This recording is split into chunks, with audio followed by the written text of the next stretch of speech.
দ্বিতীয়ত, দানপত্র করা হয় এবং শারীরিক ও মানসিক নির্যাতনের পরিমাণ বৃদ্ধি পেতে পারে। চতুর্থত, মায়ের মুখের দুধ থেকে সদ্যজাত সন্তান বঞ্চিত হতে পারে।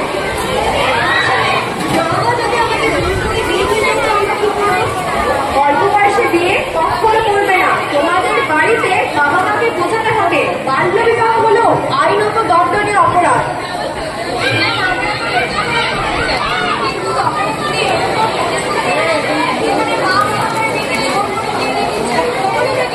অল্প বয়সে বিয়ে কখনো করবে না। তার জন্য তোমাদের নিজেদের পায়ে দাঁড়াতে হবে, বড় হতে হবে, সংগ্রাম করতে হবে। স্বামী বিবেকানন্দ বলেছেন, সংগ্রামী জীবন, সংগ্রামহীনতাই মৃত্যু।